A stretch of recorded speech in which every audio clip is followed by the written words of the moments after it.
Hey everybody, I'm back with a quick mail day recap. I just have a few items in front of me today. Haven't bought a whole lot of stuff in recent weeks, but I did pick up a few things that caught my interest and I wanted to show them to you today.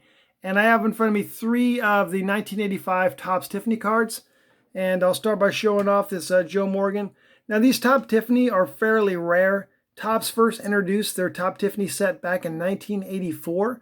They sold it exclusively through the card dealers. And in the end, it didn't sell very well. So the next year, they slashed that print run in half. So it's speculated that there's about 5,000 of these Topps Tiffany from 85 floating around. 86 is also fairly rare in the sense that they did 5,000 for that year. And then as the card market started exploding with the junk wax era, we see them boost that up to 30,000 production run for the 87 Topps Tiffany set. So 85, 86 are the rarest of the bunch. Kind of puts it in perspective when you think about how much junk wax era stuff like the Don Ross Elite series that have a 10,000 print run. Those are fairly coveted cards and extremely rare to find. And this has got half that print run. So I saw these and just for, I think I paid less than $2 for this card, but really a steal and really excited to get it because I'm a Joe Morgan collector. I really like Joe Morgan. He's kind of underappreciated because he kind of did the little things. You know, he was like a great defender, just great plate discipline. He had a on-base percentage of .392 for his career.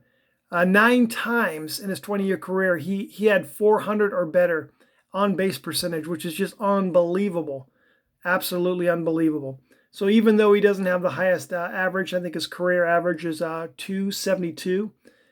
His play discipline was among the best in the league at all times. So I like that for the Joe Morgan collection. His last card from '85. Then another Hall of Famer here, Bruce Souter, a Hall of Fame relief pitcher, 300 career saves, which, you know, looking back at the late '70s, mid '80s, that was pretty remarkable. I think we kind of take that for granted nowadays, but multiple-time All-Star, the '79 Cy Young Award winner when he was playing for the Cubs. And then he also was part of that '82 St. Louis Cardinals World Series team. Don't have a big Souter collection, but just because this was the Topps Tiffany, I decided to pick it up. And then another card I'm excited about here, the last one I'm going to show was this Dave Winfield Topps Tiffany. I've got a really good Winfield collection from his '70s back in his Padre uniforms. So I wanted to pick this one up as well. You talk about a great athlete. When he was at the University of Minnesota, he played all the sports, baseball, football, basketball. And even in baseball, he was the star pitcher on the team. That team went all the way to the College World Series, and I think he even set some records on the pitching mound during the World Series back in the '70s. They say that he could have played both football and basketball professionally. And at 6'6", he definitely had the size to do it. But you can't do that without being extremely athletic. And Dave Winfield was a great athlete and a great ball player. I think he picked the right career, though, as in he was a Hall of Famer, playing primarily with the Padres and the Yankees. And then he eventually did win a World Series in '92 with the Toronto Blue Jays. But really cool pickup from that.